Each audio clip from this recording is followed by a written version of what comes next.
We have a great panel today with two pretty big giants in the payment space, an exchange, also like two innovative startups. We're going to try to lay out a little bit for you what's the current landscape of the agentic space, what it means. I would say I came to that conversation and we had a chat on Monday, pretty fresh and pretty completely virgin. And we had some pretty interesting chat. And I think you're all building some very interesting product. I'm going to jump right in because it's not me talking, it's you we want to hear. And we're going to start with the first question that we have is like, how do you think about agentic payment from your product perspective? And what drove you this decision? And I think this should allow us to have like a little bit of an overview of what you're building in that space. Viraj, you want to start? Sure. So whatever we are building at Stripe is primarily driven by what we are seeing demand for in the market. So there's a few different use cases that we are currently building for. The first one is that we already spoke quite a bit about, the autonomous agent payments. So we have the machine payments protocol that we came up with. And it is basically allowing these agents to access services and rather than be hindered by subscription or SaaS models, you just pay for the service that you need.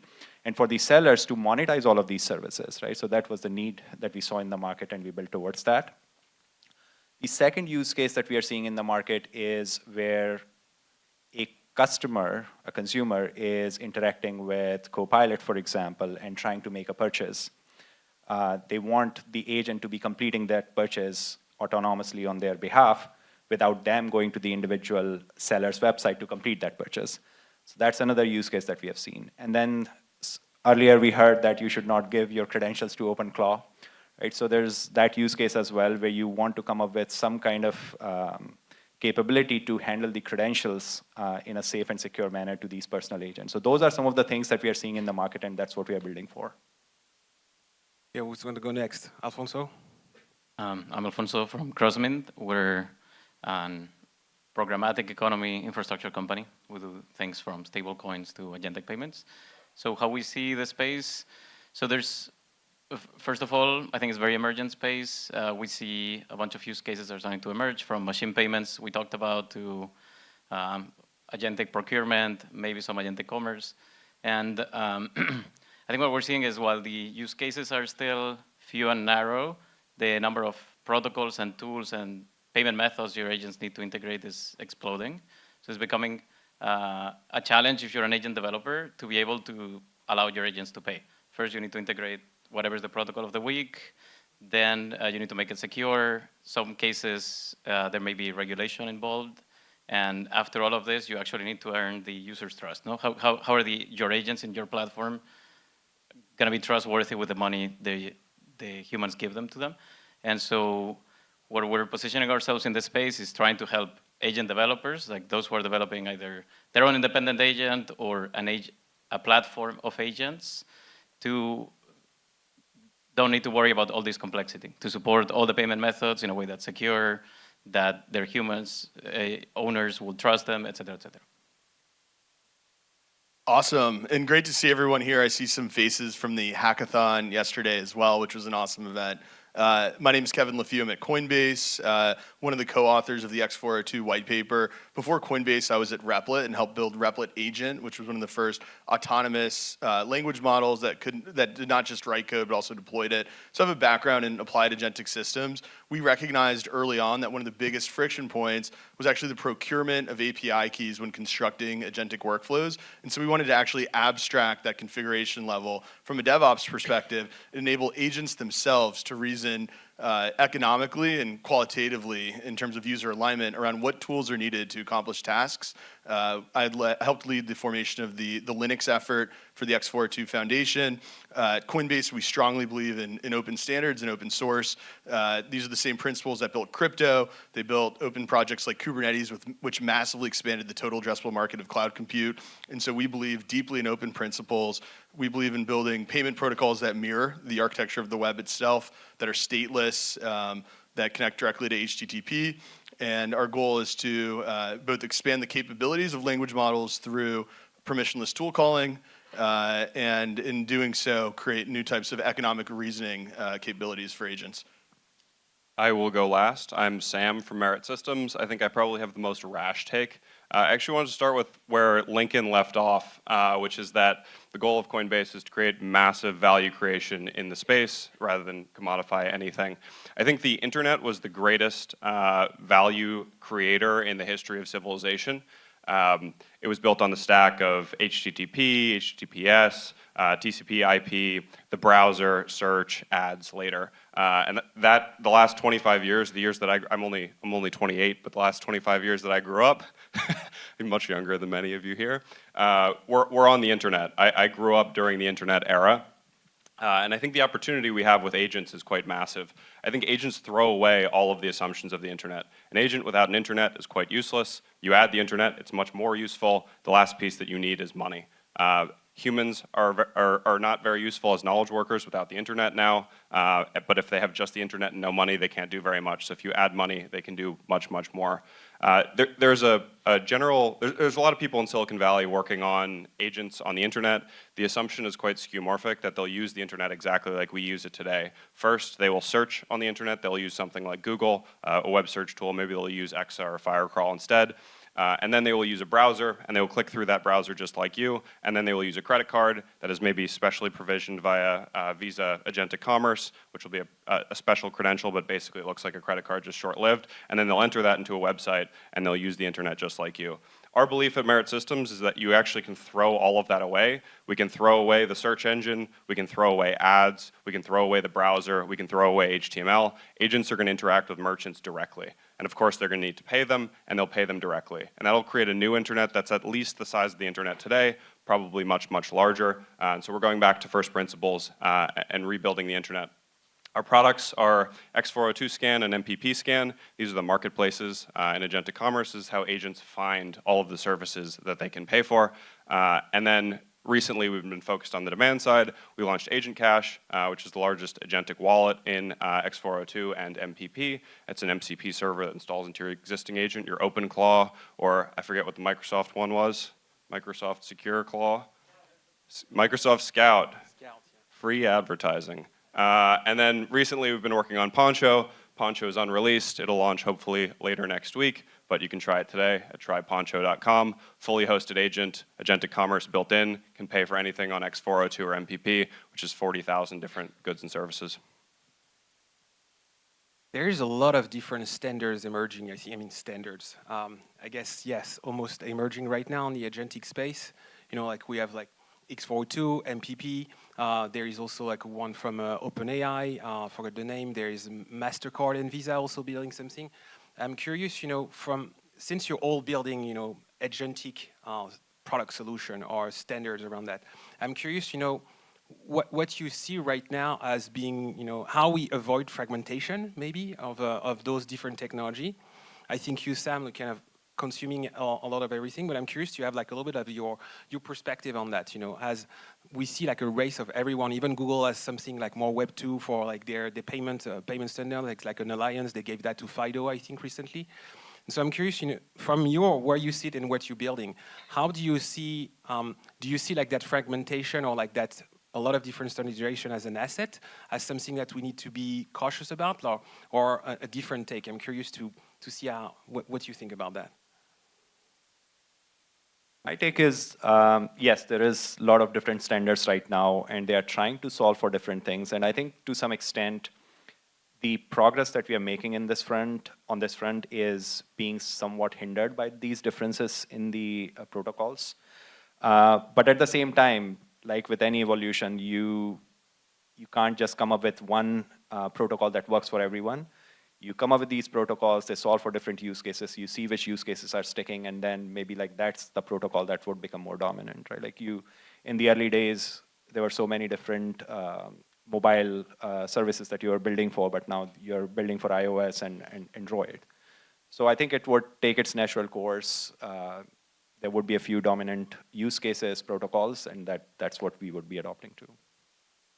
I think that it's just a matter of adoption. The goal is to get agents that buy things. The standards matter less. They can fall into the background. I think York Rhodes, there he is. He mentioned something like TCP/IP shipped natively with Windows 1995. Is that right? That was 2 years before I was born. But that is a massive adoption moment for TCP/IP. And then there's probably some other standards at the time for networking. But naturally, if there's a few massive integrations and then a few followed by the wayside, the big win is really the capabilities that we get out of it. We get agents that can buy stuff on the internet. That's really exciting. We have to iterate a lot to get there. But the main thing that people care about is that their agents can do more, their computers can do more, they can live a more prosperous life with less minutia.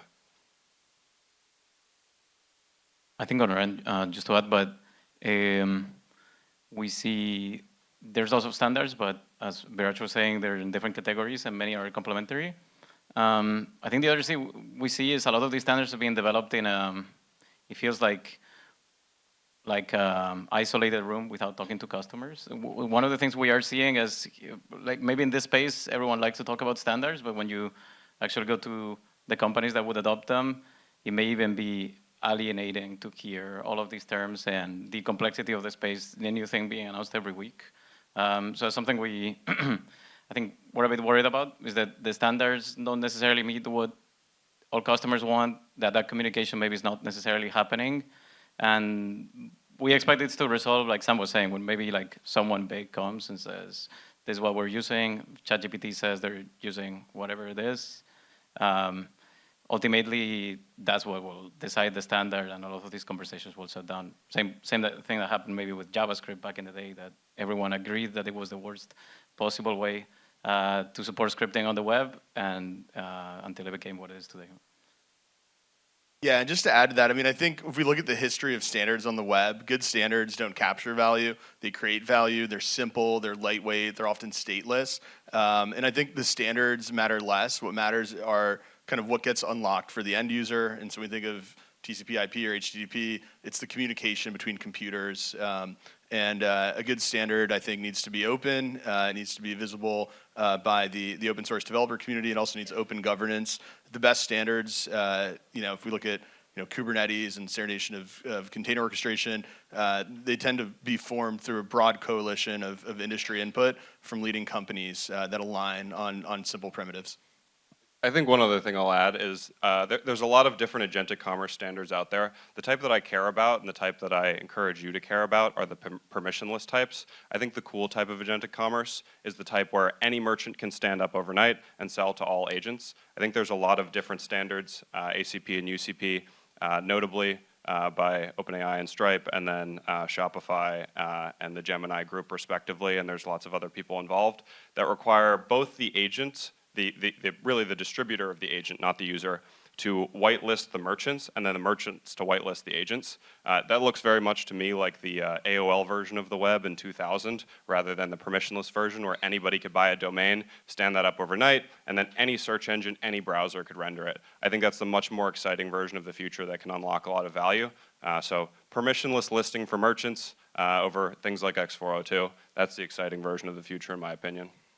But that's very interesting what you said, Kevin, about how to evaluate actually what to choose, because you're expert in your domain right now, but I'm pretty sure in the room not everyone has been building some agentic payment. And so I'm curious actually, what would you say to people not as well versed? What's the right framework, mental model that you could give to the audience of how to evaluate what to choose? Because if right now I need to build some agentic payment, there is so many things and very technical, and as you said, it can go very deep, but what's the high-level mental model people should have, to evaluate what kind of direction going when they want to do some agentic payment? Yeah, and I think there aren't a ton of standards. We talked about ACP, UCP. Those are more conversational commerce. It's a way to represent a graphical checkout flow inside of ChatGPT or Claude. When it comes to kind of the protocol level agentic commerce, I think it's important to look at where are the merchants, where are the buyers, where's the supply, where's the liquidity, because what consumers actually care about is what services can they access and can they compose to solve higher level tasks for them. So from my perspective, it's basically the use case that you're solving for, right? So if you're solving for conversational commerce, you are a retailer who is trying to sell shoes. Probably the agent in a machine payments protocol is not the right fit. You would probably want to do more of conversational commerce for that. But if you are New York Stock Exchange, right? And you want to monetize all of these API calls that are coming to you to get the live stream of the codes. Machine payments protocol is the answer, right? So it depends on the use case that you're trying to solve for, and that's the standard or method that you would adopt. My answer would be a bit more like meta. I think if an agent developer is thinking about this, I think probably won't take a strategy which is like bet everything under one standard. Even the standards that emerge have a lot of configurations underneath, no? So let's say in X402, you need to pick a chain. There's a lot of extensions on top of it, and all of that, and all of this is still quickly evolving. I think maybe what I would do is like pay attention to everything that's going on, and then have a strategy that to some extent understands first what you're trying to build and where the liquidity is, but also embraces or understands the fact that these things are evolving and are going to be changing. And so probably the strategy has to be more around focus on the use cases where the users are, then use whatever exists, but be flexible to things evolving because there still are. Yeah, I mean, I think the cool thing is you can set up any kind of agentic commerce framework on both the merchant side and the buyer side in less than an hour using Claude, and we saw that yesterday. So it's not like it's difficult to integrate these standards. You can do it really quickly now, and I think that's the power of kind of language model-driven programming. I mean, you wanted to add something, or? I don't have much to add. I would say the standards are actually really simple. They're very long specs and verbose and stuff like that, and it's because you have to expound all the edge cases. But these specs do exactly two things. For an agent, how do I pay the merchant? And for the merchant, how do I check that the agent paid? You know, there's all these extensions for credit cards and things like that. But for stablecoins, that's really simple. Stablecoins are like cash. Either I have it or the merchant has it. And if you check that you have it, then you're good to go. You can provide the good and service. Just one point to add, right? Like, so for digital services, yes, that model works, right? You are trying to access an API, you make the payment, you get the access. But if you're trying to sell physical goods, like you're a retailer selling shoes and you want to make those available through the agent, you want to make available to the agent all your product feed, you want to facilitate the checkout. You know, if the consumer is located in California, the tax calculation is gonna be different versus if they are located in New York.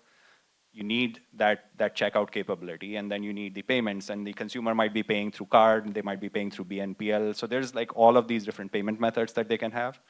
And then once the transaction has happened, you need some kind of mechanism to know that the transaction happened so you can start the fulfillment of that request, right? So there's, for all of those scenarios, like there's protocols like ACP, UCP that could be handy. And at Stripe, like what we have tried to do is abstract away all of that complexity from the merchants as well as the agents.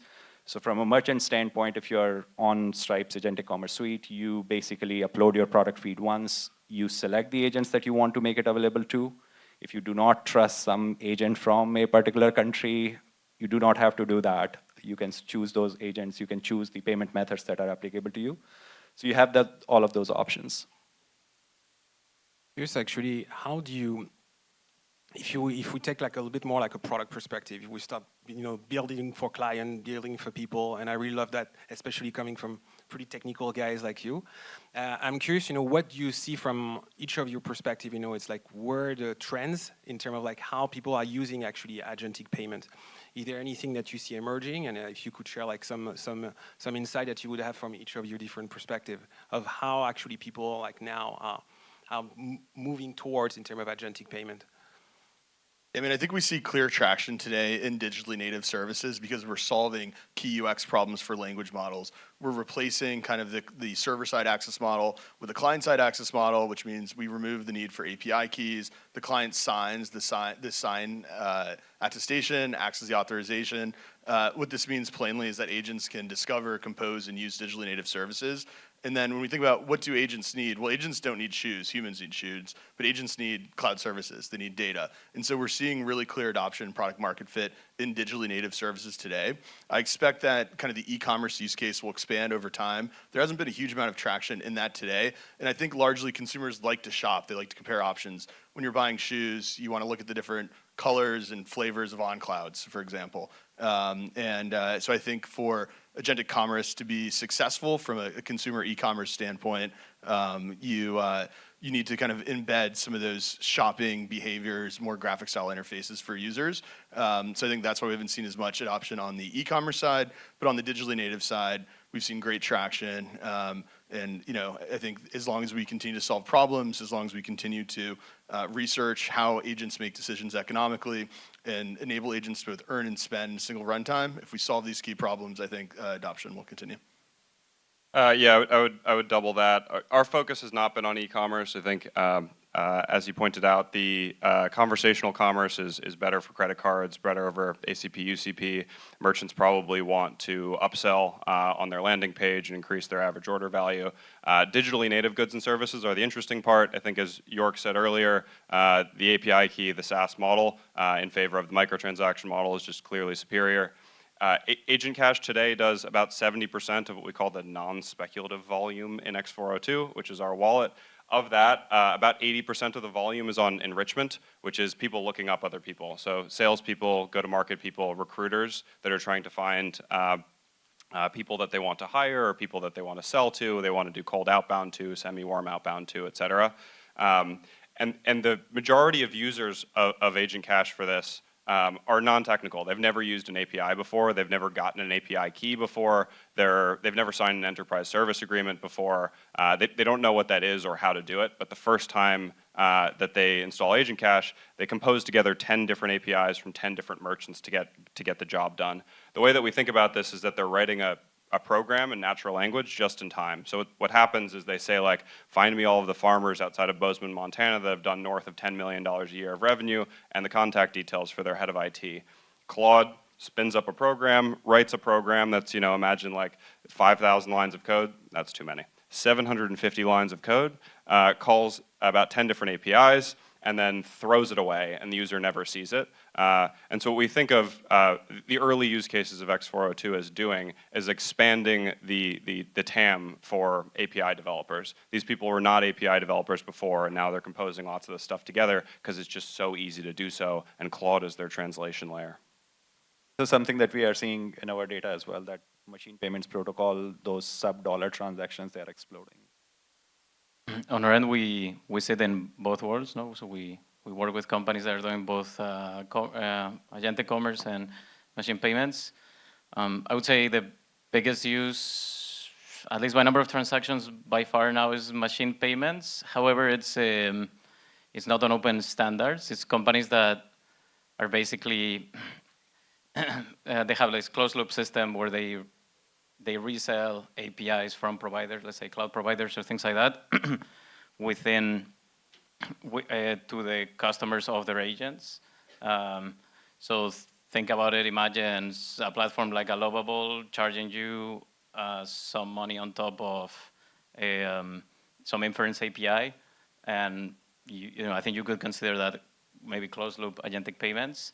The reason I think some of these haven't yet gone to open systems, which I think will be the end goal, is there's a lot of friction for the customer, the human, to fund the agent. I think right now on stablecoins, there's a lot of friction on KYC and things like this.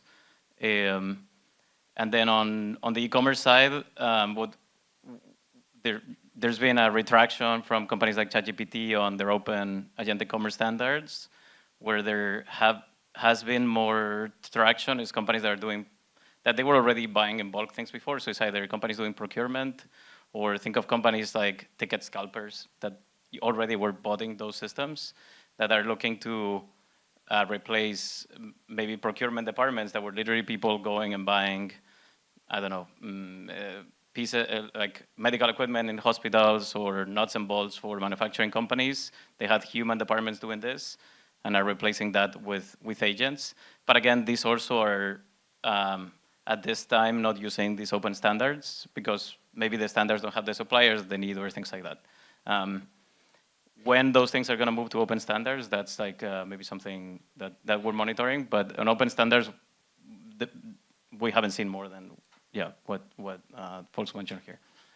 But I would say closed standard maybe are 100 times bigger right now, or closed loop systems or something like that. We're in a growth phase, I think some of you said there on Monday, like we need to build and have some usage and users, and we'll see after what the standard emerge. I really like the thesis about like everyone is going to become like an API developer. I would say I have done it myself, and I mean not monetizing, but what you said, like about like being able to narrow some specific audience and or people or company, it's incredibly powerful, and it's super interesting to see actually like that's a trend that you see from your angle. I guess another question I wanted to ask, and it's to see a little bit, having your perspective on what are like the conversation that you would like to see more in your industry and that you don't see happening right now. Whoever want to start first. Yeah, I mean, I can start. I think that there's a big need for kind of eval research around economic decision making for agents, and so I think this is an area that's like vastly under researched from the frontier labs.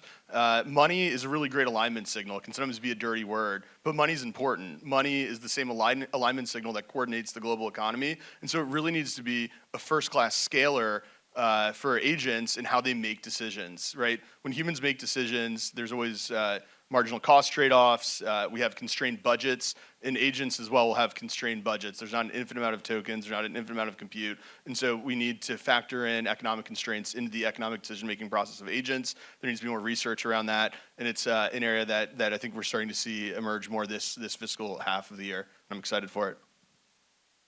I touched on it earlier, but I think the most interesting future here is a future of what we call open agentic commerce, which is permissionless merchant listing.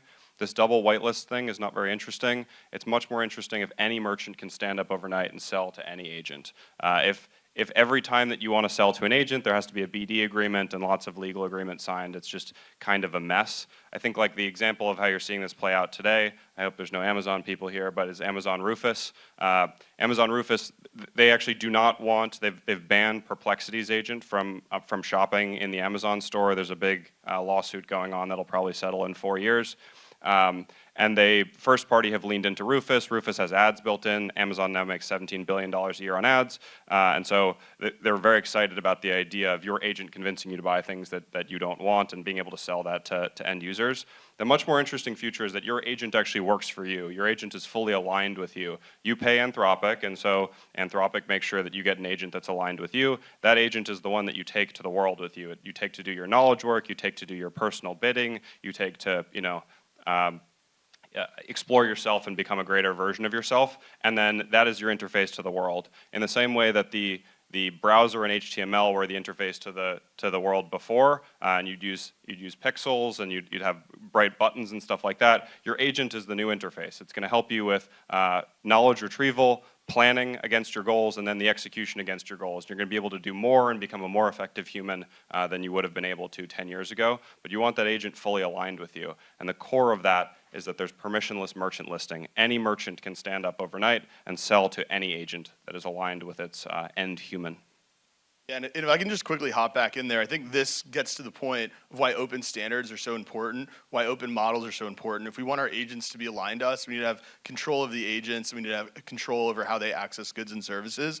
Like an analogy I often use for the web is, it's kind of a tired analogy, the AOL analogy, but it'd be a terrible web if we opened up Google Chrome and we could only go to Google websites, or if we opened up Microsoft Internet Explorer and could only go to Microsoft websites. So the power of HTTP is this interoperability, and that's why we need open standards that mirror and mimic the architecture of HTTP itself. We need diversity of clients. Competition is good. Competition is going to drive the agentic space forward, and that's why we need kind of industry-driven standards around how that communication happens in a way that's not value creative to any one company, but is simply a messaging standard. Amen. Very interesting indeed. I agree with you. The open standard, but I'm curious also, sorry, like maybe you wanted to add something, Alfonso, before. I'll be very quick because I don't know. But I think what I would say is, like on our end, we see the future definitely being open standards, and I think we're aligning the company around it.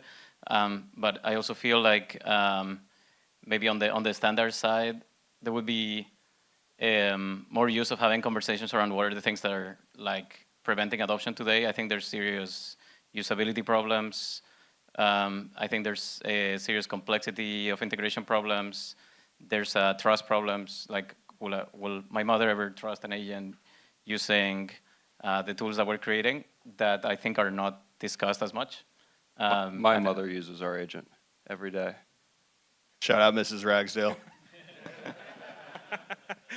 Try convincing mine. Set me up. Anyway, I think just that part needs to be brought up, I think, into more core center part of the narrative, in order for these things to actually be successful and not lose to closed loop systems. Yeah. What do you think is going to be the pivot moment to actually, because it seems like we're pretty early for open standards. Like that's the goal. We want to have something, I know that directly. Enterprise Ethereum Alliance, we're like a standard organization. We're part of.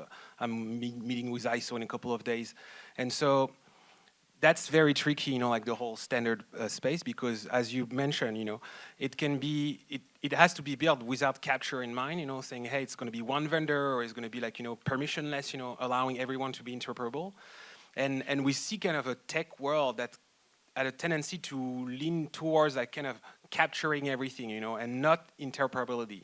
So I'm curious to like, what's your perspective on that? How do we avoid like a fully fragmented, AI agentic space?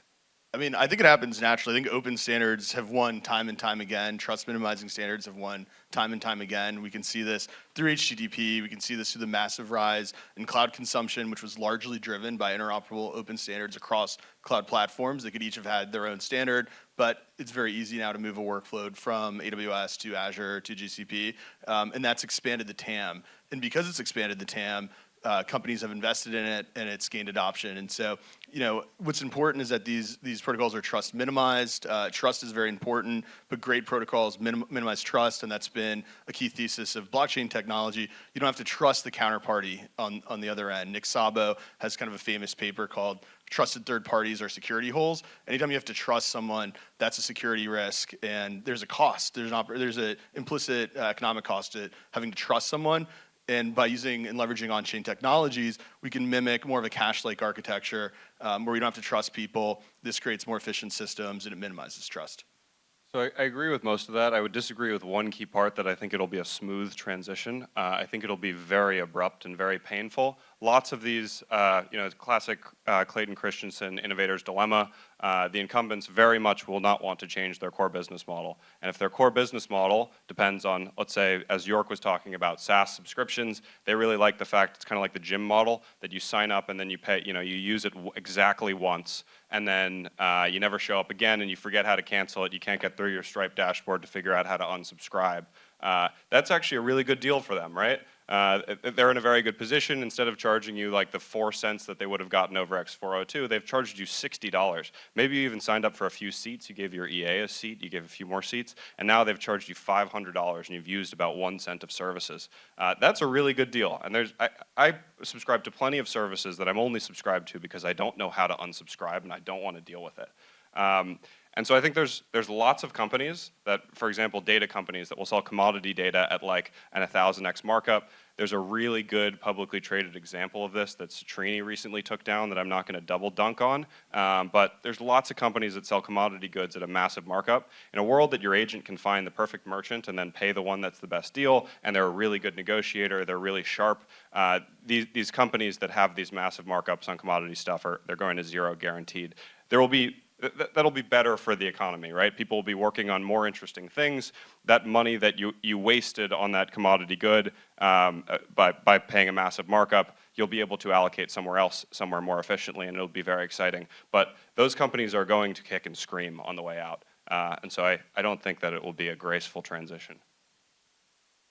Yeah, I mean, I think agents break a lot of these models. Agents make it really easy to unsubscribe. They make it really easy to find the lowest commoditized good offering. And so I think you're right. I think we see massive commoditization of all kinds of compute infrastructure. That's going to ultimately be good for the consumer. It might not be good for the company that is, getting That's a also markup. what they say, like the SaaS model is kind of done. Like why buying SaaS when you can just ask your agent to build it. And most of like the App Store, it was like East SF, I think a month and a half ago.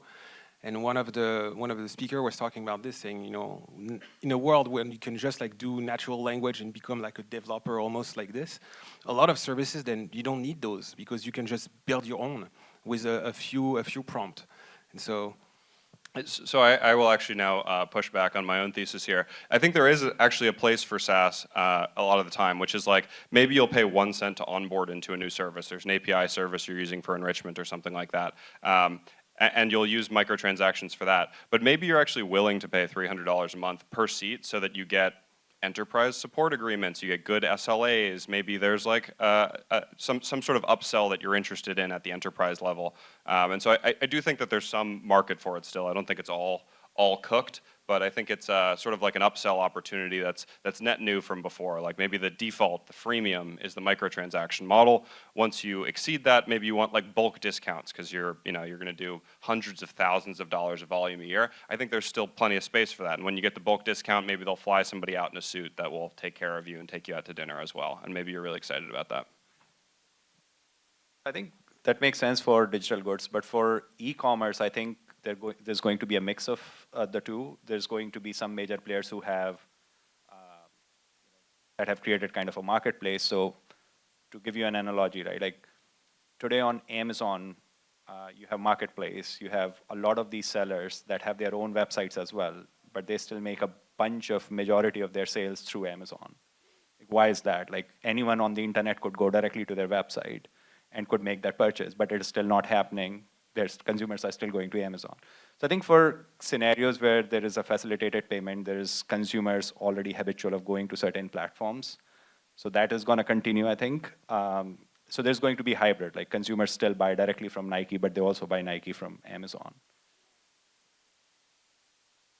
I think one other take that I'll add here is that I think the people that are very bearish conversational commerce, at least conversational commerce on a third-party horizontal agent, so like checkout in ChatGPT or checkout in Gemini, et cetera, the general view is that that will never happen and a merchant will never want that because merchants really depend on their ability to upsell. They want to increase the average order value. When you go buy berries from Whole Foods, they also want to try to sell you yogurt or something like that.